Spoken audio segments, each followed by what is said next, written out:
بسم اللہ الرحمن الرحیم۔ السلام علیکم ورحمۃ اللہ وبرکاتہ۔ عزیز طلباء کرام، امید ہے آپ خیریت سے ہوں گے۔ بسم اللہ الرحمن الرحیم۔ بدایت المجتہد و نہایت المقتصد کا سبق نمبر 32 آج ہم زیر بحث لے کر آئیں گے۔ آج کے سبق کا عنوان کتاب النکاح، الباب الثانی، الرکن الثانی، الفصل الثالث۔ اور الفصل الثالث میں جو پہلا مسئلہ ہم پڑھ رہے تھے الموضوع الاول، یعنی اس میں الموضوع الاول میں دوسرا مسئلہ جو ہم پڑھ رہے تھے حق مہر کی مقدار کے حوالے سے، اس کا آج انشاءاللہ العزیز آخری حصہ جو ہے وہ زیر بحث لے کر آئیں گے۔ تو اسی کے حوالے سے آج کا ہمارا سبق ہوگا انشاءاللہ۔ آج کے سبق شروع کرنے سے قبل گزشتہ سبق کا خلاصہ دہرا لیتے ہیں اور یہ جان لیتے ہیں کہ گزشتہ سبق میں ہم نے کون سی چیزیں سیکھنے کی، سمجھنے کی اور جاننے کی کوشش کی۔ گزشتہ سبق میں ہم نے کتاب النکاح، الباب الثانی، الرکن الثانی سے، اس میں سے الفصل الثالث کا تعارف اور تفصیل میں جو آگے الفصل الثالث میں الموضوع الاول ہے اس کو ہم نے شروع کیا، اور اس میں سے جو دوسرا مسئلہ ہے حق مہر کی مقدار کے حوالے سے جو بقیہ مسئلہ تھا اس کو سمجھنے کی، جاننے کی اور سیکھنے کی کوشش کی۔ اور اسی کے ساتھ ساتھ حق مہر کی تحدید کے سلسلے میں فقہاء کا قیاس کرنا، جو حد بندی کے حوالے سے امام مالک رحمہ اللہ اور امام ابو حنیفہ رحمہ اللہ تعالی نے قیاس فرمایا ید سارق، یعنی چور کے ہاتھ کاٹنے کے نصاب پر جو قیاس کیا، اس پر امام ابن رشد رحمہ اللہ نے ایک علمی تبصرہ فرمایا اور اس قیاس کے ضعف کی طرف اشارہ کیا، اور قیاس کے ارکان جو ہیں ان کے مکمل نہ ہونے کی طرف ایک رائے دی۔ تو اس کے حوالے سے ہم نے جو بنیادی چیزیں اور اہم چیزیں امام رحمہ اللہ نے ذکر کی، ان کو سمجھنے کی اور سیکھنے کی اور جاننے کی کوشش کی۔ آج کے سبق میں انشاءاللہ العزیز جو ہم پڑھیں گے کتاب النکاح، الباب الثانی، الرکن الثانی سے الفصل الثالث کی تفصیل میں سے الفصل الثالث میں الموضوع الاول، اور موضوع الاول میں حق مہر کی مقدار کا مسئلہ یہ دوسرا مسئلہ ہے۔ اس کا آخری حصہ آج ہم زیر بحث لے کر آئیں گے، اور اس کے ساتھ ساتھ الموضوع الاول میں سے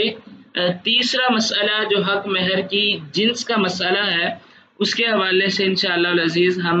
ابتدائی تعارف جو ہے وہ جاننے کی کوشش کریں گے۔ تو آج کا سبق شروع کرتے ہیں، اور آج کے سبق کی ابتدا ہم کریں گے الرکن الثانی کا تعارف جو ہے اس کو دیکھیں گے، اور اس کے ساتھ ساتھ ہم جو رکن ثانی میں موجود فصول ہیں ان کے نام دیکھ لیں گے۔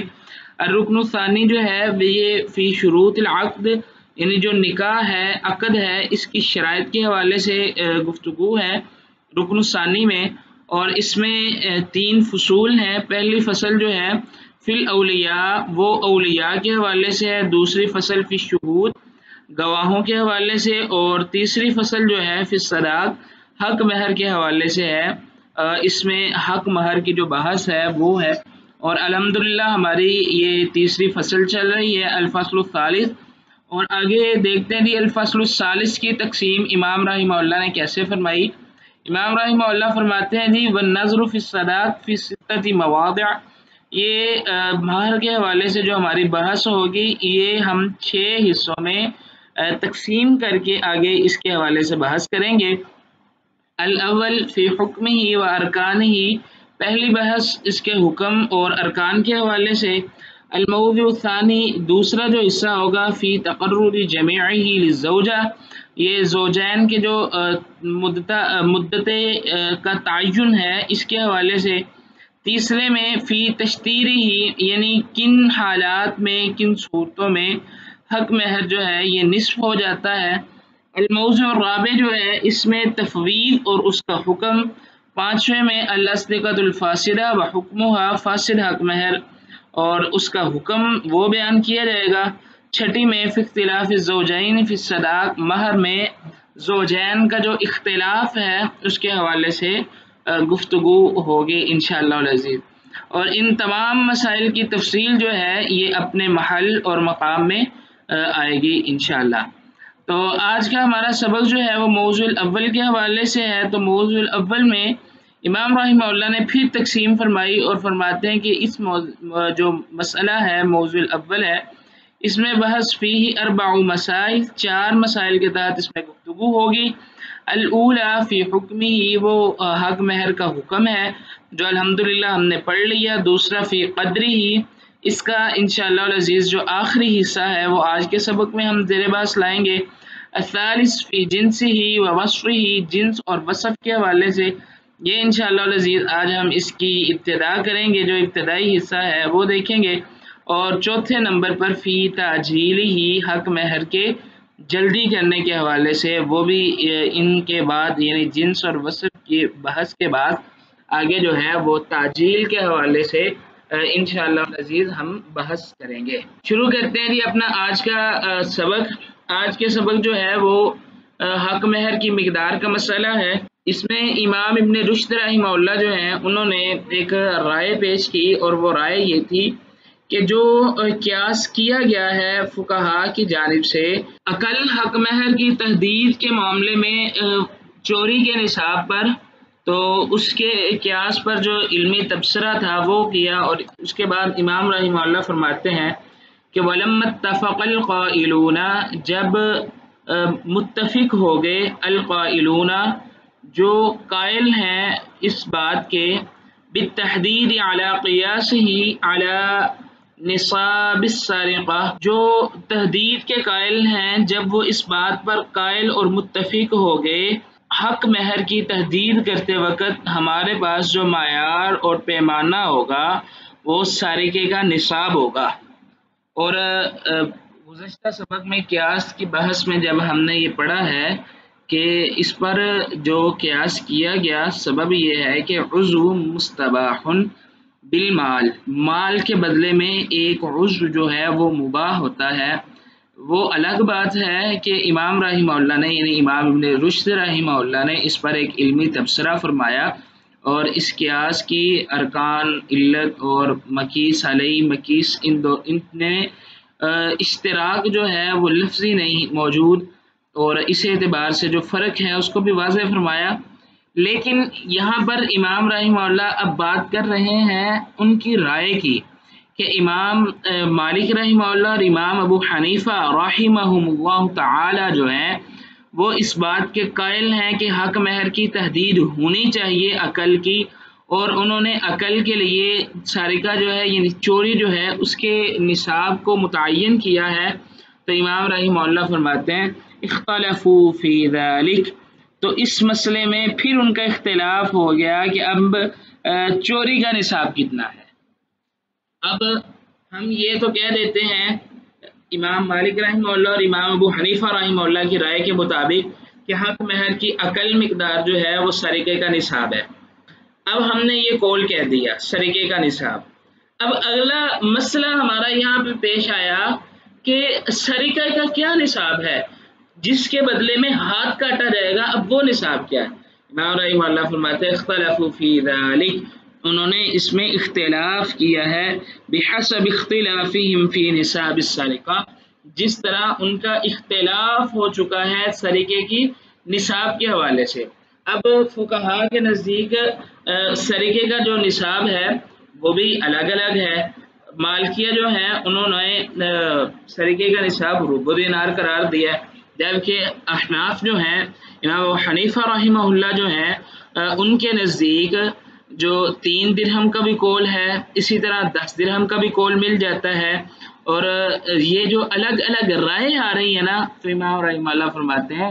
اب نصاب السرقہ یعنی سرقے کا جو نصاب ہے اس میں بھی اختلاف ہو گیا۔ فقال مالک، امام مالک رحمہ اللہ فرماتے ہیں ہوا ربع دینار، وہ دینار کا 1/4 حصہ ہے، اور اس کے حوالے سے جو قیمت ہے وہ ہم نے گزشتہ سبق میں اس کے بارے میں الحمدللہ ایک تحقیقی چیز جو تھی وہ آپ کے سامنے پیش کی۔ او 3 دراہم، یا 3 درہم ہے، لأنہ النصاب فی السرقۃ عندہ، کیونکہ سرقے میں یہ نصاب ہے ان کے نزدیک۔ وقال ابو حنیفہ، امام ابو حنیفہ رحمہ اللہ جو ہیں وہ فرماتے ہیں ہوا 10 دراہم، یہ 10 درہم کے برابر ہوگا۔ اب امام مالک رحمہ اللہ نے ربع دینار کہا، اور ربع دینار جو ہے وہ ربع دینار 3 دراہم کے برابر ہوتا ہے۔ امام ابو حنیفہ رحمہ اللہ نے فرمایا کہ نہیں، 10 درہم ہوں تو یہ چوری کا اقل ترین نصاب ہے جس پر چور کا ہاتھ کاٹا جاتا ہے، اور یہی نصاب ہم حق مہر میں لے کے آئیں گے۔ لِأَنَّهُ النِّصَابُ، کیونکہ یہی نصاب ہے، فی السارقۃ عندہ، امام ابو حنیفہ رحمہ اللہ کے نزدیک۔ وقال ابن شبرمہ، ابن شبرمہ جو ہیں انہوں نے بھی اسی بات پر اپنا رائے پیش کی، اپنی جو رائے ہے، اپنا جو موقف ہے وہ ظاہر کیا کہ ہوا 5 دراہم، کہ وہ نہ 5 نہ 10 ہے نہ 3 ہے، بلکہ چوری کا نصاب جو ہے ہوا 5 دراہم، وہ 5 نصاب ہے۔ لِأَنَّهُ النِّصَابُ عِندَهُ، کیونکہ یہ نصاب جو ہے یہ ان کے نزدیک ہے، ایضاً فی السارقہ، امام ابن شبرمہ رحمہ اللہ کے نزدیک چوری کا نصاب 5 درہم ہے، امام ابو حنیفہ رحمہ اللہ کے نزدیک 10 درہم ہے، امام مالک رحمہ اللہ کے نزدیک 3 درہم ہے۔ وقد احتجت الحنفیۃ لکون الصداق محددا، اور تحقیق دلیل پکڑی ہے حنفیہ نے، احناف نے،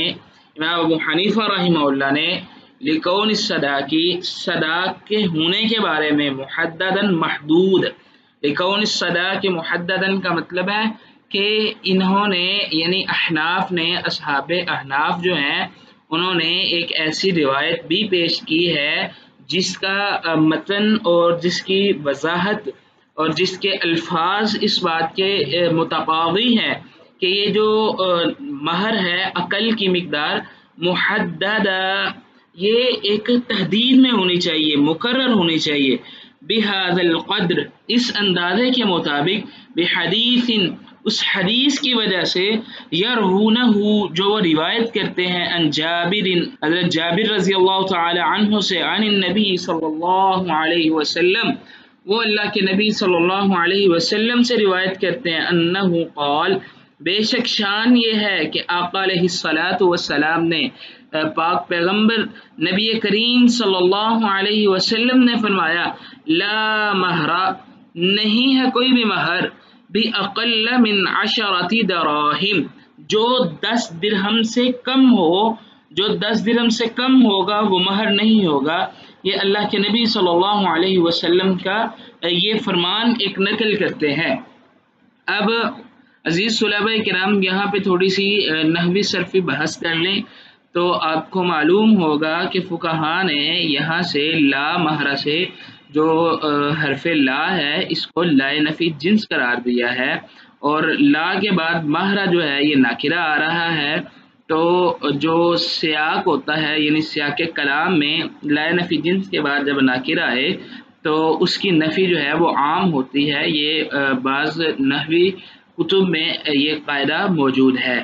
تو جو تفصیل کا طالب ہے اسے چاہیے کہ وہ کتب کی طرف لازمی رجوع کرے، اور اس معاملے میں بھی اس کو ضرور تحقیق کرنی چاہیے۔ بہرکیف المحصول جو امام رازی رحمہ اللہ کی ہے اس میں اس حوالے سے بحث موجود ہے، جو چاہتا ہے وہ اس کی طرف رجوع کر لے۔ آگے امام رحمہ اللہ اپنی طرف سے اس حدیث کی جو روایت انہوں نے بیان کی ہے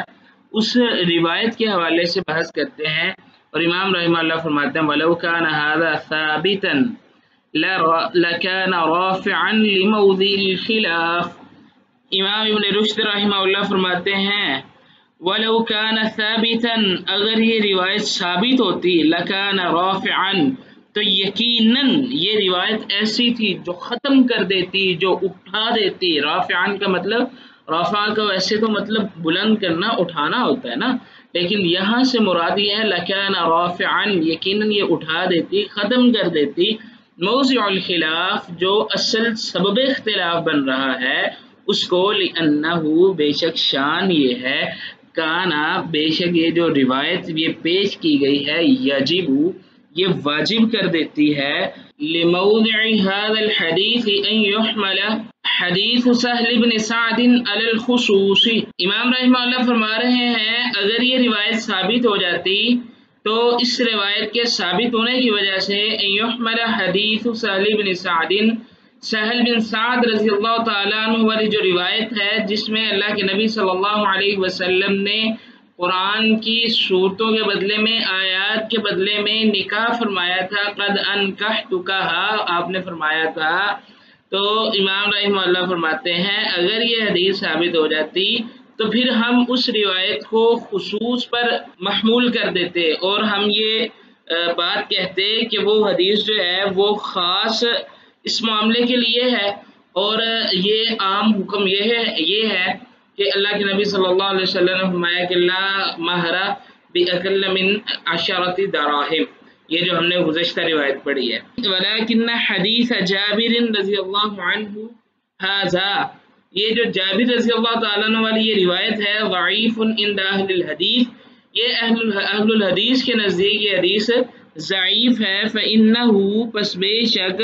یرویہ اس کو روایت کرنے والے جو ہیں قال انہوں نے کہا مبشر بن عبید، مبشر بن عبید ہے ایک راوی جو بیان کرتا ہے عن الحجاج بن ارطاط، جو حجاج بن ارطاط سے بیان کرتا ہے، اور حجاج بن ارطاط جو ہے وہ ان عطا اور ان جابر، یعنی اس حدیث کی سند کچھ یوں ہے کہ مبشر بن عبید حجاج بن ارطاط سے، اور حجاج بن ارطاط جو ہے وہ عطا سے، اور عطا جو ہے وہ آگے حضرت جابر رضی اللہ تعالیٰ عنہ سے بیان کرتے ہیں۔ آگے امام رحمہ اللہ فرماتے ہیں ومبشر والحجاج ضعیفان، مبشر راوی یعنی مبشر بن عبید اور حجاج راوی یہ دونوں ہی ضعیف ہیں، اور اسی طرح وعطاء ایضا لم یلک جابرا، جو عطا راوی ہے ان عطا والا جو یہاں پہ آ رہا ہے یہ ان عطا ان جابر ہے، امام رحمہ اللہ فرماتے ہیں عطا جو ہے وہ حضرت جابر سے ملا ہی نہیں ہے، مبشر اور حجاج یہ دونوں ویسے ضعیف ہیں، اور عطا حضرت جابر رضی اللہ تعالیٰ عنہ سے ملا نہیں ہے، ولذالک لا یمکن، اس وجہ سے یہ ممکن ہی نہیں ہے کہ ان یقال یہ کہا جائے ان هذا الحدیث معارض لحدیث سہل بن سعد، کہ یہ حدیث جو ہے سہل بن سعد رضی اللہ تعالیٰ عنہ والی جو حدیث ہے اس کے معارض ہے، اور جب یہ اس کے معارض نہیں، اس کے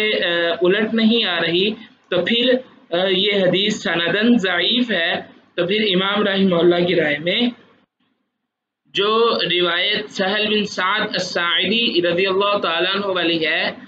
قرآن کی صورتوں والی، تو امام رحمہ اللہ پھر اسی کی طرف اپنا رجحان ظاہر کر رہے ہیں۔ امام رحمہ اللہ کی یہ خوبی ہے کہ اگرچہ یہ خود مالکی مسلک سے تعلق رکھتے ہیں لیکن دلائل کی بنیاد پر اور انصاف کی بنیاد پر جب ان کا موقف کسی اور طرف تبدیل ہو جائے تو یہ اصحاب مالکیہ کو چھوڑ کے اس طرف چلے جاتے ہیں، اور یہاں پہ امام مالک رحمہ اللہ اور اصحاب مالکیہ جو ہیں ان کا موقف یہاں پر یہی ہے کہ وہ عقل کی مقدار یعنی ربع دینار کے قائل ہیں، جبکہ امام ابن رشد رحمہ اللہ مالکی ہونے کے باوجود بھی یہ روایت پیش کرنے کے بعد کہہ رہے ہیں کہ اس وجہ سے لا يمكن ان يقال ان هذا الحديث معارض لحدیث سہل بن سعد رضی اللہ عنہ، جب یہ معارض نہیں ہے تو پھر پھٹا کوئی نہیں، پھر مسئلہ کوئی نہیں، تو اس لیے عقل کی تحدید امام ابن رشد رحمہ اللہ اس کے قائل نہیں ہے۔ آگے ہم دیکھتے ہیں جی المسئلہ الثالثہ جو ہے حق مہر کی جنس کا مسئلہ، یعنی یہ کس جنس سے ہونا چاہیے، اس کے حوالے سے ہم ابتدائی جو ہے وہ ابتدا دیکھ لیتے ہیں، تفصیل آئندہ سبق میں دیکھیں گے انشاءاللہ۔ امام رحمہ اللہ فرماتے ہیں المسئلہ الثالثہ، تیسرا مسئلہ، اور تیسرا مسئلہ جو ہے اما جنسہ، جہاں تک اس کے جنس کی بات ہے، فکل ما جازا، پس ہر وہ چیز ان یتملک جو جس کی ملکیت بن سکتی ہو، جو ملکیت میں چیز آ سکتی ہو، وَأَن يَكُونَ عِوَضًا، اور یہ کہ وہ بدلے میں ہو چیز، تو وہ جائز ہے۔ فَكُلُّ مَا جَازَ، ہر وہ چیز جائز ہے، أَن يُتَمَلَّك جو ملکیت میں آ سکے وہ بھی جائز ہے، وَأَن يَكُونَ عِوَضًا، اور یہ کہ وہ بدلے میں دی جا سکے یہ بھی جائز ہے۔ وَاخْتَلَفُوا مِنْ ذَلِكَ فِي مَكَانَيْنِ، اور علماء کا اختلاف ہوا دو مسائل میں، دو جگہوں پہ، ان میں سے نمبر ایک فی النکاح بالاجارہ، اجرت کے بدلے میں نکاح کرنا، جیسے حضرت موسیٰ علیہ السلام کا نکاح ہے، اجرت کے بدلے میں نکاح۔ اور دوسرا مسئلہ وفی جعلی اتکی امتی ہی صداقہا، اور جو لونڈی ہے اس کی آزادی کو ہی اس کا مہر بنا دینا، یہ علماء اور فقہاء کے نزدیک اس میں اختلاف ہے۔ تو یہ جو تفصیلی بحث ہے ہم انشاءاللہ العزیز آئندہ سبق میں کریں گے۔ آج کے سبق کا خلاصہ دیکھ لیتے ہیں۔ آج کے سبق میں ہم نے جو چیزیں پڑھی وہ الفصل الثالث میں الموضوع الاول حق مہر کی مقدار کا مسئلہ، اور الموضوع الاول میں سے جو تیسرا مسئلہ ہے حق مہر کی جنس کا مسئلہ، اس کا ابتدائی تعارف جو ہے وہ الحمدللہ آج کے سبق میں ہم نے سیکھنے کی، جاننے کی کوشش کی۔ آئندہ سبق میں انشاءاللہ العزیز ہم الفصل الاول میں سے ہی، یعنی الموضوع الاول جو ہے اس میں سے تیسرا مسئلہ جو حق مہر کی جنس والا ہے، اس کے حوالے سے مزید تفصیل، فقہاء کا اختلاف، سبب اختلاف اور جو دلائل پیش کیے جاتے ہیں طرفین سے، دونوں طرف سے، جو اس کے حوالے سے بحث ہے، اور امام ابن رشد رحمہ اللہ کا ایک علمی تبصرہ جو ہے وہ ہم انشاءاللہ العزیز آئندہ سبق میں سمجھنے کی، سیکھنے کی اور جاننے کی کوشش کریں گے۔ اگلے سبق سے پہلے آپ یہ سوال حل کریں۔ سوال یہ ہے کہ حق مہر کی اقل مقدار کتنی ہے؟ فقہائے اربعہ کے موقف کی وضاحت کریں۔ اس میں آپ نے الگ الگ جو مقدار ہے فقہاء کے نزدیک امام شافعی رحمہ اللہ، امام احمد ابن حنبل رحمہ اللہ، امام مالک رحمہ اللہ، اور جو دوسرے گروپ میں امام ابو حنیفہ رحمہ اللہ، ان کی الگ الگ جو تحدید کے حوالے سے رائے ہے اس کو بعد دلیل حل کرنے کی کوشش کریں۔ اس میں کوشش یہ کریں کہ اس کو تقسیم کر کے تقسیم وار حل کرنے کی کوشش کریں۔ پہلے دو گروپ بنا لیں، ایک وہ جو تحدید کے قائلین ہیں اور دوسرے وہ جو تحدید کے قائل نہیں ہیں۔ تحدید کے قائلین میں امام ابو حنیفہ رحمہ اللہ کا نام اور امام مالک رحمہ اللہ کا نام آ جائے گا، اور جو مانعین ہیں یعنی تحدید کو منع کرنے والے ہیں، تحدید کے قائل نہیں ہیں، ان میں امام شافعی رحمہ اللہ اور امام احمد ابن حنبل رحمہ اللہ کا نام آ جائے گا۔ اور پھر جو قائلین ہیں ان کی ادلہ اور جو نصاب میں اختلاف ہے اس کو حل کرنے کی کوشش کریں۔ تب تک کے لیے اللہ حافظ، اپنا خیال رکھیے گا۔